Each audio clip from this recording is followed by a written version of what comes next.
স্বামীকে মৃত দেখিয়ে হত্যা মামলার বাদী কুলসুম বেগম সহ ৩ জনকে জবানবন্দি দেওয়ার জন্য আদালতে পাঠিয়েছে আশুলিয়া থানা পুলিশ।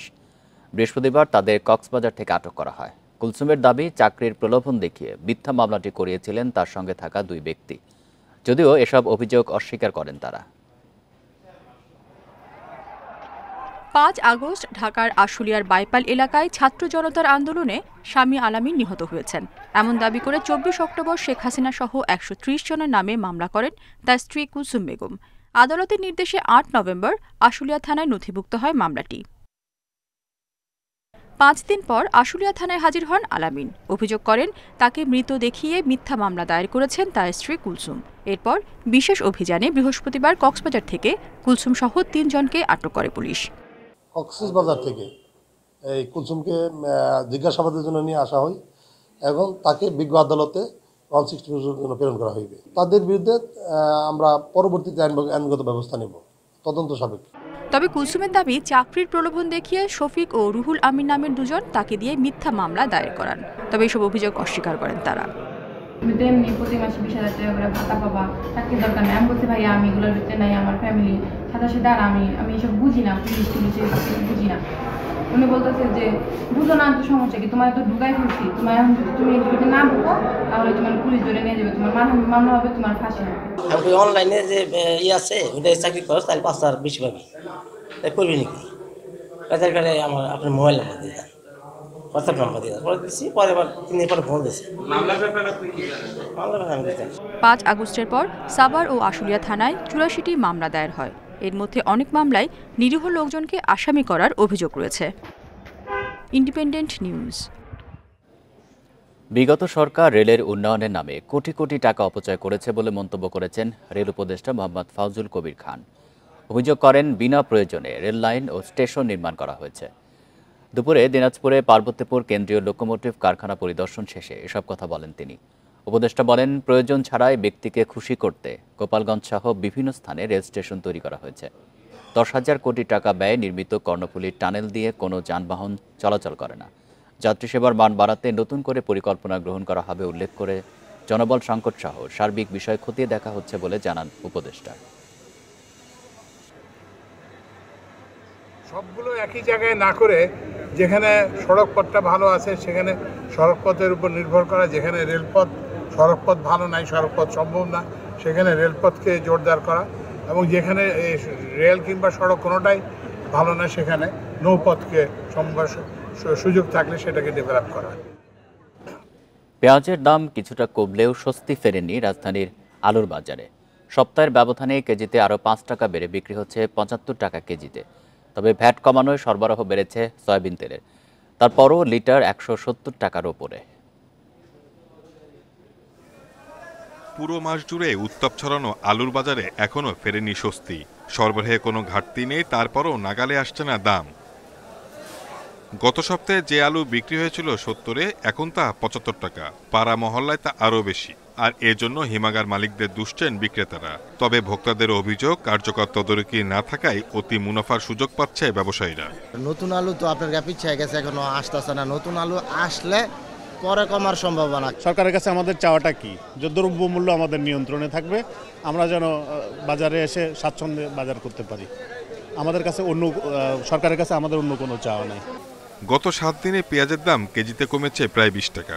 বাজারে সরবরাহ বাড়ায় দেশি পেঁয়াজ ১৩০ আর আমদানির পেঁয়াজ কেনা যাচ্ছে ১২০ টাকায়। আমদানি বেশি, এদের বেচা যায় কম, শুকনো পিসটা কম খায়, তো এই কারণে দামটা কমছে। আবার ইন্ডিয়ান পেঁয়াজও আসছে এর ভেতরে, ইন্ডিয়ার পাকিস্তান। ভোজ্য তেলে ভ্যাট কমিয়ে ৫% করার সুফল মিলতে শুরু করেছে বাজারে। এতে সরবরাহ বাড়িয়েছে বিপণন প্রতিষ্ঠানগুলো। তারপরও খোলা সয়াবিন ১৮৫ আর বোতলের তেল বিক্রি হচ্ছে ১৭০ টাকা লিটারে। শুল্ক কমানোর আগে দেওয়া যে একটা চাপ সৃষ্টি করে রাখে, ওইটাই আর কি এটা হয়েছে আর কি। আর তাছাড়া দেখা গেছে এখন তো সরকার নেই। শীত ঘনিয়ে আসায় বাজারে উঠছে পর্যাপ্ত সবজি। শিম, ফুলকপি, বাঁধাকপি বা লাউ কেনা যাচ্ছে ৭০ টাকার মধ্যে। তবে ১ কেজি নতুন আলুর জন্য গুনতে হচ্ছে ১৩০ টাকা পর্যন্ত। Shahid Ahmed, independent news, Dhaka. সরবরাহ কমার অজুহাতে ঢাকার বাইরের বাজারে আবারও বেড়েছে সয়াবিন তেলের দাম। খুলনার বাজারে বোতলজাত সয়াবিন তেলের চেয়ে বেশি দামে বিক্রি হচ্ছে খোলা সয়াবিন তেল। বোতলজাত সয়াবিন তেল বিক্রি হচ্ছে 165 থেকে 170 টাকা লিটার, আর খোলা সয়াবিন তেলের দাম 190 থেকে 200 টাকা লিটার। চট্টগ্রামে সপ্তাহের ব্যবধানে বেড়েছে দেশি মুরগির দাম, কমেছে সোনালী ও ব্রয়লার মুরগির দাম, কমতে শুরু করেছে সব ধরনের সবজির দাম। রাজশাহীতে কেজি প্রতি 10 টাকা বেড়ে আলু বিক্রি হচ্ছে 75 টাকা কেজিতে। বগুড়ায় শীতকালীন শাকসবজির আমদানি ভালো থাকলেও গত সপ্তাহের তুলনায় কিছুটা বেড়েছে দাম। তবে সিলেটে কিছুটা কমেছে সবজির দাম। বরিশালে ইলিশের পাশাপাশি সব মাছের দাম বেড়েছে 20 থেকে 30 টাকা পর্যন্ত। তো আগে আমাদের দিত, দেওয়ার পরে এখন যে খুচরা তেলের দাম বাড়ছে, বাড়ার পরে তেল ওরা শর্ট করে দিচ্ছে। এখন যে রবি শস্যের সময়, এই সময় অনুযায়ী সবজির মূল্য বেশি আমার কাছে মনে হয়, আর সার্বিকভাবে বাজার মূল্য বেশি। নাটোরে জনতার বাজারে পাইকারি দামে খুচরা সবজির সাথে যোগ করেছে গরুর মাংস বিক্রি। ক্রেতার সামর্থ্য মতো 250 গ্রাম থেকে শুরু করে 3 কেজি পর্যন্ত গরুর মাংস কেনা যাবে। সকাল থেকে শহরের মাদ্রাসা মোড়ে জনতার বাজারে শুরু হয়। বাজার পরিদর্শন করে জেলা প্রশাসক আসমা শাহিন বলেন, সরকার বাজারে নিয়মিত অভিযান চালাচ্ছে। ছাত্রদের এমন বাজারের উদ্যোগ স্বল্প মূল্যে মানুষ তাদের নিত্য প্রয়োজনীয় দ্রব্য ক্রয় করতে পারবে। সপ্তাহের 2 দিন মঙ্গলবার ও শুক্রবার চলবে এই বাজার। বাজারে প্রতি কেজি গরুর মাংস 640 টাকা, আলু 60, ফুলকপি 75 ও ডিম 46 টাকা হালি দরে বিক্রি করছেন। কম দামে প্রয়োজনীয় পণ্য কিনতে পেরে খুশি ক্রেতারা। এখানে সুলভ মূল্যে যে মাংস এবং অন্যান্য খাদ্য সামগ্রী পাওয়া যাচ্ছে, সেটি এর ফলে দেখা যাচ্ছে যে জনগণ, ক্রেতারা খুব অল্প মূল্যে এই খাদ্যদ্রব্যগুলো কিনতে পারছে। অনিশ্চয়তার মুখে গোপালগঞ্জে বিজ্ঞান ও প্রযুক্তি বিশ্ববিদ্যালয়ের 22 শিক্ষার্থী। হঠাৎ করে ভর্তি বাতিল হয় পিছু ছাড়ছে না দুশ্চিন্তা ও হতাশা। কর্তৃপক্ষ বলছে কারিগরি কারণেই এই জটিলতা। তদন্তে 3 সদস্যের কমিটি গঠন করা হয়েছে। বিভিন্ন বিশ্ববিদ্যালয় থেকে ভর্তি বাতিল করে পছন্দের বিষয় পেয়ে গোপালগঞ্জের বঙ্গবন্ধু শেখ মুজিবুর রহমান বিজ্ঞান ও প্রযুক্তি বিশ্ববিদ্যালয়ে ভর্তি হন 22 শিক্ষার্থী। পরে ব্যক্তিগত একটি মোবাইল নম্বর থেকে ফোন করে তাদের জানানো হয় ভর্তি বাতিল হয়েছে। শিক্ষার্থীরা জানান, ওরিয়েন্টেশন প্রোগ্রামে অংশ নিয়ে 2 থেকে 3 দিন ক্লাসও করেছেন অনেকে। হঠাৎ এমন সিদ্ধান্তে হতাশ তারা। ক্যাম্পাস থেকে যাচ্ছি, বাসের মধ্যে ফোন করে বলতেছে যে আপনার এরকম সিট নেই, অবশিষ্ট সিট নেই, আপনি এখন অন্য ভার্সিটিতে মাইগ্রেশন যদি পান তাহলে আপনি কাগজ, পেপার ছিল, টাকা সব কিছু উঠাই নিয়ে অন্য ভার্সিটিতে করতে পারবেন। আমাদের ওরিয়েন্টেশন ক্লাস হয়েছে এবং আমি একদিন ক্লাসও করছি। ওই দিন আমাকে হঠাৎ করে কল দিয়ে বলা হয় যে আমাদের এখানে সিট নেই, আমরা মাইগ্রেশন আপনারা অন করে দিচ্ছি। অভিভাবকরা জানিয়েছেন, টেকনিক্যাল সমস্যার কথা বলে ভর্তি বাতিল করেছে বিশ্ববিদ্যালয় কর্তৃপক্ষ। ফেরত নিতে বলা হয়েছে টাকা ও প্রয়োজনীয় কাগজপত্র। এতে সন্তানের ভবিষ্যৎ নিয়ে দুশ্চিন্তায় তারা। এরা ইউনিভার্সিটিতে ভর্তি হয়ে গেছে, এদের ক্লাস হবে এটাই জানি। হঠাৎ করে ফোন দিয়ে কাউকে মেসেজ দিয়ে বলতেছে যে না, তোমার ভর্তি বাতিল। যাওয়ার আর জায়গা নেই, ওদিক ভর্তি ক্যান্সেল করে আসছে। এই অবস্থা, এই মতো অবস্থা আমার মেয়ে বলছে যে মা, আমার সুসাইড ছাড়া আর কোনো পথ নেই। এই ঘটনায় 3 সদস্যের কমিটির তদন্তের ভিত্তিতে প্রয়োজনীয় ব্যবস্থা নেবে বিশ্ববিদ্যালয় কর্তৃপক্ষ। তবে এই বিষয়ে গণমাধ্যমে কথা বলতে রাজি হয়নি তারা। গত 11 নভেম্বর ওরিয়েন্টেশনের পরই বঙ্গবন্ধু বিজ্ঞান ও প্রযুক্তি বিশ্ববিদ্যালয়ের শ্রেণী কার্যক্রম শুরু হয়। Independent news. কিশোরগঞ্জে ডিবি হারুনের 100 কোটি টাকার প্রেসিডেন্ট রিসোর্ট। প্রতি কক্ষের জন্য একদিনের ভাড়া ছিল 20,000 টাকা। অথচ এটি করতে ভয় দেখিয়ে জোর করে নেওয়া হয়েছে যে জমি, তার দাম এখনও পাননি কৃষক। রিসোর্ট বন্ধ, হারুন ও তার ভাই রশিদ পলাতক। তাই সেই টাকা পাওয়ায় দেখা দিয়েছে অনিশ্চয়তা। মিঠামইনের প্রত্যন্ত গ্রাম হোসেনপুর। হাওরের মাঝে 40 একর জায়গা জুড়ে প্রেসিডেন্ট রিসোর্ট। সাবেক ডিবি প্রধান হারুন অত্যাধুনিক এই রিসোর্টটি গড়ে তোলেন। পুকুর, হেলিপ্যাড, সুইমিং পুল ও ক্যাফে সুবিধাসহ ডুপ্লেক্স কটেজে 40টি শীতাতাপ নিয়ন্ত্রিত কক্ষ রয়েছে। প্রতি কক্ষের একদিনের ভাড়া 20,000 টাকা। তাই রিসোর্টটিতে সাধারণের যাতায়াত ছিল না বললেই চলে। তবে 5 আগস্ট সরকার পতনের পর থেকেই জনমানবহীন ভুতুড়ে অবস্থায় পড়ে আছে। রেস্টুরেন্টে ঘুরতে আসছিলাম, এখন এসে দেখি এখানে তালাবদ্ধ দেওয়া। ঢাকা থেকে বিবিআইপি লোকজন আসতো, কারণ হারুন সাহেব ছিল তখন একজন ক্ষমতাসীন পুলিশ কর্মকর্তা। অভিযোগ আছে রিসোর্টের জন্য ভয় দেখিয়ে জোরপূর্বক নেয়া জমির দাম এখনো পাননি অনেকেই। যাদের সম্পত্তি দখল করে তৈরি হয়েছে রিসোর্টটি, তারা এখনো হারুনের ভয়ে মুখ খুলছে না। জায়গা কিনছে আর কিছু সাধারণ মানুষ এবং নিরীহ মানুষ তাদের জায়গা জোরপূর্বক দখল করছে, দখল করে এই রিসোর্টটা করছে। কিন্তু তখনকার সময় ওই সাধারণ মানুষগুলা হারুনের এই অত্যাচারের কোনো প্রতিবাদ করার সুযোগ পায় না। যা দেখতে চাই যে সত্যিকার অর্থে যে এত টাকা কোথা থেকে হারুন সাহেব পেল। 5 আগস্টের পর থেকে রিসোর্ট বন্ধ রয়েছে। ব্যবস্থাপনা পরিচালকের দায়িত্বে থাকা হারুনের ভাই শাহরিয়ার রশিদ আছেন পলাতক। যশোরে ঝিকরগাছা থানায় হত্যা, ধর্ষণ সহ 17টি মামলার আসামি অফি ইসলাম প্রান্ত একের পর এক মামলার পরও জামিনে বেরিয়ে চালাচ্ছেন বেপরোয়া কর্মকাণ্ড। সম্প্রতি হামলা করেন ইন্ডিপেন্ডেন্ট টেলিভিশনের সাংবাদিক জিয়াউল হক এবং ভিডিওগ্রাফার শরীফ খানের ওপর। অভি ইসলাম প্রান্ত, বয়স 26 বছর। যশোর শহর থেকে সীমান্ত এলাকায় কিশোর গ্যাং গড়ে তোলার অভিযোগ আছে তার বিরুদ্ধে। গত 12 বছরে হত্যা, ধর্ষণ, চাঁদাবাজি সহ তার বিরুদ্ধে 17টি মামলা হয়েছে ঝিকরগাছা থানায়। একের পর এক মামলায় জড়িয়েও বেপরোয়া প্রান্ত। থেমে নেই চাঁদাবাজি সহ সন্ত্রাসী কর্মকাণ্ডের অভিযোগ। সম্প্রতি ঝিকরগাছার কৃষ্ণনগরে সংবাদ সংগ্রহ করার সময় ইন্ডিপেন্ডেন্ট টিভির সাংবাদিক জিয়াউল হক এবং ভিডিওগ্রাফার শরীফ খানের উপর হামলা করেন প্রান্ত। তার এমন মনোভাবের পেছনে রাজনৈতিক প্রশ্রয় দেখছেন নাগরিক সংগঠনের নেতারা। যতদিন পর্যন্ত এই সন্ত্রাসীদের রাজনৈতিক আশ্রয় প্রশ্রয় বন্ধ না হবে, ততদিন পর্যন্ত সমাজে সে সাংবাদিক হোক, সাধারণ মানুষ হোক বা বিরোধী পক্ষীয় রাজনৈতিক লোক হোক, কেউই সুস্থভাবে স্বাভাবিকভাবে জীবনযাপন করতে পারবে না। এদিকে সন্ত্রাসী তৎপরতা চালিয়ে যাওয়ার ঘটনায় আইনশৃঙ্খলা বাহিনীর ব্যর্থতাও দেখছেন রাজনীতিকেরা। আমি মনে করি আইনশৃঙ্খলা বাহিনীর আরও তৎপরতার প্রয়োজন রয়েছে, কারণ আজকে যদি গণমাধ্যমের বন্ধুরা আক্রান্ত হন তাহলে সাধারণ মানুষের নিরাপত্তা নিয়ে তো যথেষ্ট শঙ্কার কারণ। পুলিশ জানিয়েছে আগের মামলায় জামিনে আছেন প্রান্ত, তবে গ্রেপ্তার করা হবে নতুন মামলায়।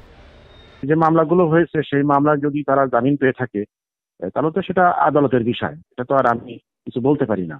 কিন্তু নতুন করে যে অপরাধ সংগঠন করছে সে বিষয়ে নতুন করে তদন্ত হবে। গত 1 দশকে যশোরের দৌরাত্ম্য বেড়েছে কিশোর গ্যাংয়ের। পরিস্থিতি নিয়ন্ত্রণে প্রশাসন বিশেষ অভিযান পরিচালনা করলেও বন্ধ হয়নি তাদের তৎপরতা। Independent news. দেশে পর্যটন খাত বিকাশে বিশদ পরিকল্পনা নেওয়া হয়েছে বলে জানিয়েছেন বেসামরিক বিমান পরিবহন ও পর্যটন উপদেষ্টা হাসান আরিফ। দুপুরে গাজীপুরের শফিপুরে World Assembly of Muslim Youth ওয়ামির অর্থায়নে নবনির্মিত কমপ্লেক্সের উদ্বোধনী অনুষ্ঠানে তিনি একথা বলেন। শিক্ষার পাশাপাশি যুব সমাজকে এগিয়ে নিতে ওয়ামি গুরুত্বপূর্ণ ভূমিকা পালন করছে বলে জানান উপদেষ্টা। মুসলিম দেশ হিসেবে বাংলাদেশের উন্নয়ন কর্মকাণ্ডে সৌদি আরবের গুরুত্বপূর্ণ অবদানের কথা উল্লেখ করে সে দেশের রাষ্ট্রদূতের প্রতি কৃতজ্ঞতা জানান হাসান আরিফ।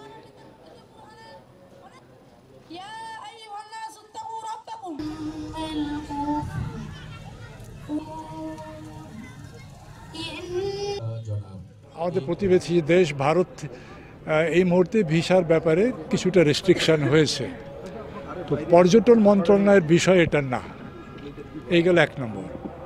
আর তারা ভিসা দেবেন কি দেবেন না এটা তাদের ব্যাপার, এটা আমাদের কোনো বক্তব্য এখানে নেই। ঝিনাইদহে আধিপত্য বিস্তার নিয়ে বিএনপির দুপক্ষের সংঘর্ষ, বাড়িঘরে ভাঙচুরের ঘটনা ঘটেছে। সদর উপজেলার নারিকেলবাড়িয়া বাজারে গতরাত থেকে আজ সকাল পর্যন্ত থেমে থেমে সংঘর্ষের ঘটনা ঘটে। পুলিশ জানায় এলাকায় আধিপত্য বিস্তার নিয়ে জেলা বিএনপির সহসভাপতি সুবিদুর রহমান ও ঘোড়াশাল ইউনিয়ন বিএনপির সভাপতি ইসহাক আলী মোল্লার সমর্থকদের মধ্যে বিরোধ চলে আসছিল। বৃহস্পতিবার রাতে ইসহাক আলীর লোকজন সুবিদ চেয়ারম্যানের সমর্থকদের বাড়িতে হামলা চালায়। এ সময় দুই পক্ষের লোকজন দেশীয় অস্ত্র নিয়ে সংঘর্ষে জড়ায়। ভাঙচুর করা হয় অন্তত 15টি বাড়িঘর ও দোকানপাট। খবর পেয়ে পুলিশ ঘটনাস্থলে পৌঁছে পরিস্থিতি নিয়ন্ত্রণে আনে। এই ঘটনায় একজনকে আটক করেছে পুলিশ।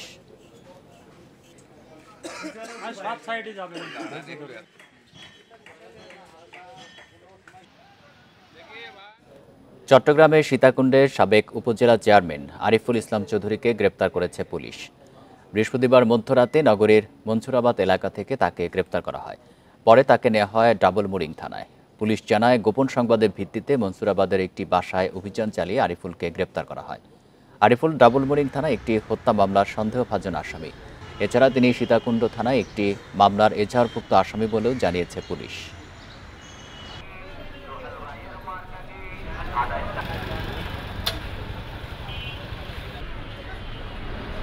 যমুনা সেতু টোল আদায়ে সর্বনিম্ন দরদাতাকে কাজ না দিয়ে একটি বিদেশি কোম্পানিকে দেওয়া হয়েছে। এতে সরকারের ক্ষতি ২০ কোটি টাকার বেশি। দেশি কোম্পানিটি প্রস্তাব দেয় ৫৫ কোটি টাকার, অথচ ৬০ কোটি টাকায় কাজ পেয়েছে চীনা প্রতিষ্ঠান। অনুসন্ধান বলছে, সাবেক আইনমন্ত্রীর প্রতিষ্ঠানকে কাজ দেওয়ার সব আয়োজন ছিল, কিন্তু সরকার পরিবর্তন হওয়ায় তড়িঘড়ি করে চীনা কোম্পানিকে কাজ দিয়েছে সেতু বিভাগ। ১৯৯৮ সালে যমুনা সেতু উদ্বোধনের পর থেকে টোল আদায় করেছে ৪টি প্রতিষ্ঠান। এদের সাথে চুক্তি হয় ৫ বছরের জন্য, কিন্তু ২০১৬ সালে চুক্তি শেষ হলে বাধে বিপত্তি।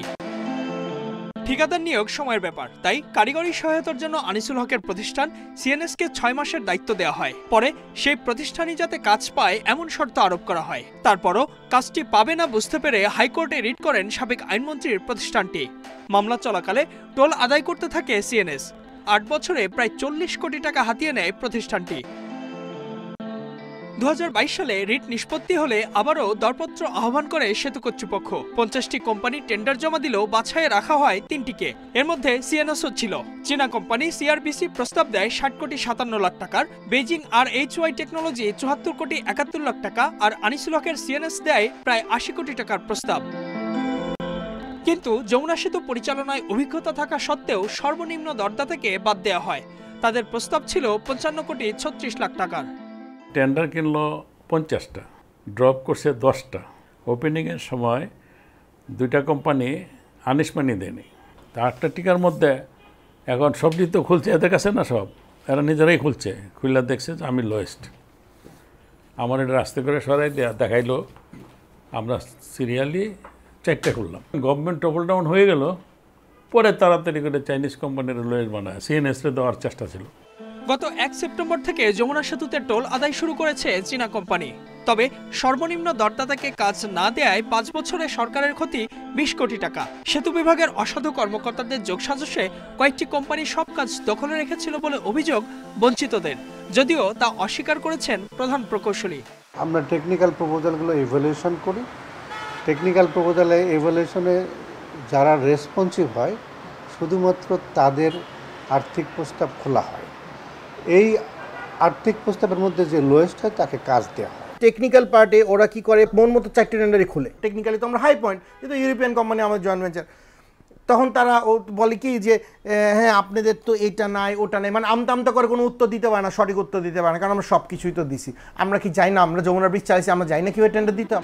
যে 3টি কোম্পানি কাজের জন্য উপযুক্ত বিবেচিত হয় তাদের কে কত নম্বর পেয়েছে এবং অন্যদের কেন বাদ দেওয়া হয়েছে এসব জানতে চাইলে সেতু সচিব বা প্রধান প্রকৌশলী কথা বলতে রাজি হননি। যোগাযোগ বিশেষজ্ঞদের মতে দরপত্র প্রক্রিয়া স্বচ্ছ না হলে খরচ বাড়ে, যা টানতে হয় যাত্রীদের। অস্বচ্ছ প্রক্রিয়ায় যদি এই ধরনের কোনো টেন্ডার হয় তার জন্য কিন্তু একটা রিভিউ হবে এবং এটা ইন্ডিপেন্ডেন্ট। সবচেয়ে বড় যে জিনিস আগের সরকারে ছিল, সবাই সিন্ডিকেট হয়ে গিয়েছিল। সুতরাং তার স্বচ্ছতার জবাবদিহিতা নিশ্চিত করার জন্য থার্ড পার্টি ইন্ডিপেন্ডেন্ট।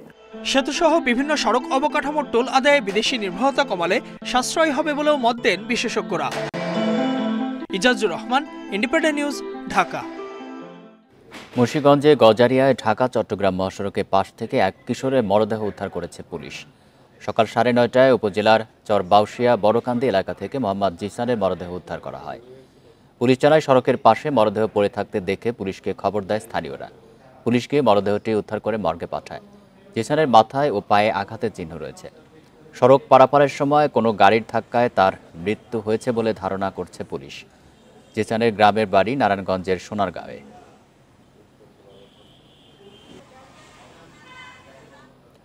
সিলেটে অগ্নিকাণ্ডে পুড়ে গেছে একটি সিরামিক গোডাউন সহ বিভিন্ন প্রতিষ্ঠান, তবে এতে কোনো হতাহতের খবর পাওয়া যায়নি। সকাল 9টার দিকে নগরীর চালিবন্দর এলাকায় অগ্নিকাণ্ডের ঘটনা ঘটে। ফায়ার সার্ভিস জানায় প্রথমে একটি সিরামিকের গোডাউন থেকে আগুনের সূত্রপাত। দ্রুতই আগুন ছড়িয়ে পড়ে পাটের গুদাম ও একটি সাইকেলের দোকানে। খবর পেয়ে ফায়ার সার্ভিসের 5টি ইউনিট কাজ শুরু করে। 20 মিনিটের চেষ্টায় নিয়ন্ত্রণে আসে আগুন। ক্ষয়ক্ষতির পরিমাণ ও আগুন লাগার কারণ জানা যায়নি। তবে ভুক্তভোগীদের দাবি আগুনের ক্ষতির পরিমাণ 20 লাখ টাকা।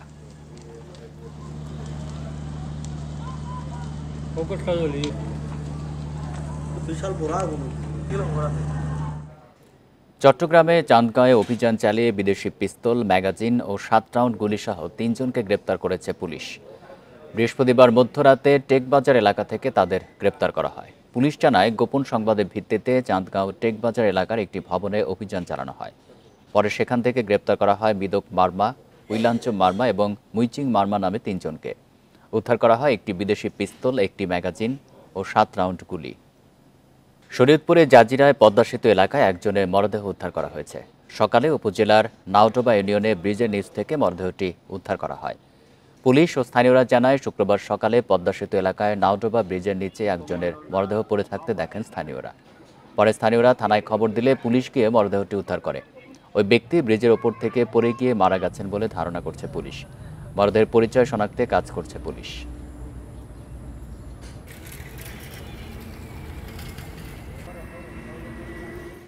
পর্যটক আনাগোনায় মুখর হয়ে উঠেছে রাঙামাটি পর্যটন কেন্দ্রগুলো। ব্যাপক ভিড় হচ্ছে ছুটির দিনগুলোতে। পর্যটক বাড়ায় শীতের মৌসুমে ভালো ব্যবসার আশা করছেন ব্যবসায়ীরা। অস্থিতিশীল পরিস্থিতির কারণে 6 অক্টোবর থেকে রাঙামাটিতে পর্যটক ভ্রমণ নিষিদ্ধ করা হয়। ব্যবসায়ীদের দাবি, এতে পর্যটন খাতে ক্ষতি 10 কোটি টাকার বেশি। 1 নভেম্বর নিষেধাজ্ঞা প্রত্যাহার করে জেলা প্রশাসন। এরপর পর্যটক বাড়তে শুরু করে। ঝুলন্ত সেতু, পল অয়েল পার্ক, আসাম বস্তি, কাপ্তাই সহ অন্যান্য পর্যটন স্পটগুলোতে ভিড় বেড়েছে। সবুজ প্রকৃতি, হ্রদের নীল জলরাশি আর পাহাড়ি ঝর্ণায় বিমোহিত পর্যটকরা। ওয়েদারটা মোটামুটি কুল, শীতের শুরু, সবকিছু মিলে এখানকার পরিবেশটা খুবই চমৎকার। আমরা এখানে শুরু করছি আমরা পল অয়েল পার্ক দিয়ে এবং বিভিন্ন লেক দিয়ে শেষ করব, কাপ্তাই যাব, ওদিক দিয়ে এখান থেকে অনন্যাকে যাব। পর্যটক বাড়ায় হোটেল মোটেলে ফিরেছে সুদিন। আশা দেখছেন ব্যবসায়ীরা। আমাদের এখানে পর্যাপ্ত টুরিস্ট রাঙামাটিতে এসেছে এবং শুধুমাত্র আমাদের এই ঘাট থেকেই আমরা অনেকগুলো বোট ভাড়া দিয়েছি। 1 তারিখের পর থেকে কিছু কিছু টুরিস্ট বাড়তেছে। আমরা আশা করছি যে ভবিষ্যতে আরো কিছু বাড়বে বলে মনে হচ্ছে। ডিসেম্বরে স্কুলে বার্ষিক পরীক্ষা শেষ হলে পর্যটক আরও বাড়ার আশা। এতে ক্ষতি কাটিয়ে ওঠার সম্ভাবনা দেখছেন ব্যবসায়ীরা। টুরিস্ট আগমন প্রচুর পরিমাণে আগমন হয়েছে। আশা করি আমাদের বিগত 2 মাস ধরে যেটা ক্ষয়ক্ষতি হয়েছিল এটা আমরা পুষিয়ে দিতে পারবো বলে আশা রাখছি। পর্যটকদের নিরাপত্তা নিশ্চিতের আশ্বাস দিয়েছে আইন শৃঙ্খলা বাহিনী। Independent news. আরো জানাতে রাঙামাটি থেকে যোগ দিচ্ছেন সহকর্মী হিমেল চাকমা। হিমেল, ছুটির দিনে পর্যটকদের উপস্থিতি কেমন দেখতে পাচ্ছেন পর্যটন কেন্দ্রগুলোতে, আর প্রশাসনের পক্ষ থেকে কি ধরনের নিরাপত্তা ব্যবস্থা নেওয়া হয়েছে জানাবেন। রাঙামাটির যে পর্যটকের অবস্থা অত্যন্ত ভালো বলা যায়। আমরা দেখেছি গত 1 নভেম্বর থেকে যখন রাঙামাটিতে পর্যটক নিষেধাজ্ঞার যে প্রত্যাহার করা হয়েছিল, এরপরে আমরা দেখতে পাচ্ছি যে প্রচুর সংখ্যক কিন্তু টুরিস্ট আসতেছে এবং ছুটির দিনগুলোতে আমরা দেখতে পাচ্ছি যে বিপুল সংখ্যক পর্যটক আসতেছে। আমরা যদি এখন এখানে যে আছে রাঙামাটির পল অয়েল ঝুলন্ত সেতু, এখানে আমরা যেটা দেখতে পাচ্ছি যে এখানে মূলত অলরেডি কেউ নৌপথে আসতেছে, কেউ সড়ক পথে আসতেছে। তো সবকিছু মিলে আসলে এখানে টুরিস্টদের সংখ্যা কিন্তু আমরা দেখতে পাচ্ছি প্রতিদিনই কিন্তু বাড়তেছে। তো আমি কিছুক্ষণ আগেও এখানকার যে পর্যটক ম্যানেজার তিনি আসছেন আলোক বিকাশ চাকমা, তার সাথে আমার কথা, তার সাথে আমি যে কথা বললাম তিনি বলছেন যে আজকে পরিমাণ টুরিস্ট আছে শুধুমাত্র তাদের ঝুলন্ত সেতুতে উদ্দেশ্যে হচ্ছে প্রায় 2000-এর অধিক তারা পর্যটক উঠেছে। তো এর পাশাপাশি আমরা যদি পল অয়েল পার্ক, রাঙামাটি, আসাম বস্তি, কাপ্তাই সড়ক, শুভলং ঝর্ণা, সব কাপ্তাই লেকের বিভিন্ন বার্গি লেক সবকিছু মিলে আসলে এই সমস্ত এলাকায় আমরা দেখি যে বিপুল সংখ্যক কিন্তু পর্যটকের আগমন হতেছে। তো এটা কিন্তু কন্টিনিউ বাড়তেছে। তো আপনি যদি দেখতে পাই যে আমরা যদি দেখি যে ঝুলন্ত সেতুতে আসলে মাইকিং করতে হচ্ছে, কারণ এখানে প্রচুর সংখ্যক টুরিস্ট উঠতেছে, যার কারণে টুরিস্টরা যেন নিরাপদে ঘুরতে পারে, কোনো যেন দুর্ঘটনার শিকার না হয়।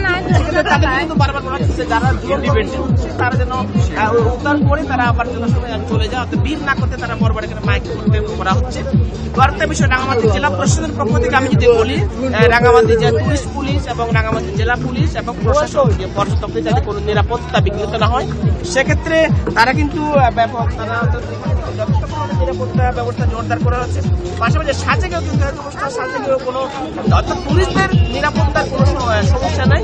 তো সবকিছু মিলে রাঙামাটিতে টুরিস্টদের আগমন অর্থাৎ যেটা স্থিতিশীল অবস্থা বিরাজ করে, টুরিস্টদের আগমন কিন্তু বেড়েছে। এই হচ্ছে আমার কাছে রাঙামাটির পর্যটনের সর্বোচ্চ অবস্থা। রাঙামাটি থেকে জানাচ্ছেন সহকর্মী হিমেল চাকমা। সাবজয়ী ফুটবলার খাগড়াছড়ির মনিকা চাকমাকে সংবর্ধনা দিলেন সেনাবাহিনীর কুইমারা রিজিয়ন। বৃহস্পতিবার ঢাকা থেকে লক্ষ্মীছড়ির নিজ বাড়িতে পৌঁছালে কুইমারা রিজিয়নের পক্ষ থেকে লক্ষ্মীছড়ি সেনা জোনে সংবর্ধনা দেওয়া হয়। নারী ফুটবলার মনিকা চাকমাকে 50,000 টাকার চেক হস্তান্তর করেন। এ সময় বাংলাদেশ সেনাবাহিনীর প্রতি কৃতজ্ঞতা জানান সাবজয়ী নারী ফুটবলার মনিকা চাকমা।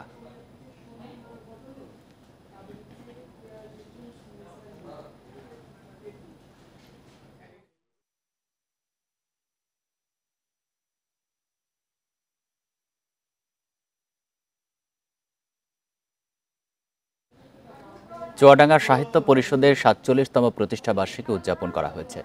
শুক্রবার দিনব্যাপী নানা আনুষ্ঠানিকতার মধ্য দিয়ে প্রতিষ্ঠা বার্ষিকী উদযাপন করা হয়।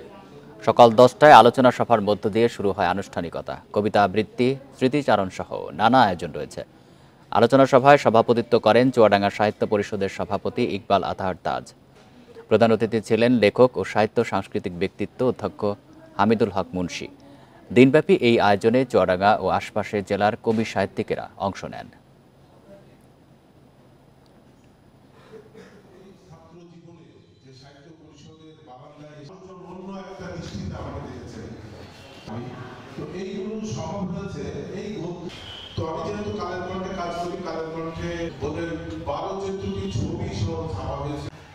আসলে ওই ছাত্র জীবনে যে সাহিত্য পরিষদের বারান্দায় অন্য একটা দৃষ্টিতে আমরা দেখেছি। বিদেশেরও যেমন ওপার বাংলার অনেক কবি সাহিত্যিক এই চুয়াডাঙ্গা সাহিত্য পরিষদে আসছে। চুয়াডাঙ্গা সাহিত্য পরিষদ চুয়াডাঙ্গা শিল্প সাহিত্য ও সংস্কৃতির আতুরঘর বলা চলে। এই ছিল আজকের সমগ্র বাংলাদেশে ইন্ডিপেন্ডেন্ট টেলিভিশনের সব খবরের আরো বিস্তারিত জানতে চোখ রাখুন ফেসবুক, এক্স এবং ইউটিউবে। ধন্যবাদ সবাইকে।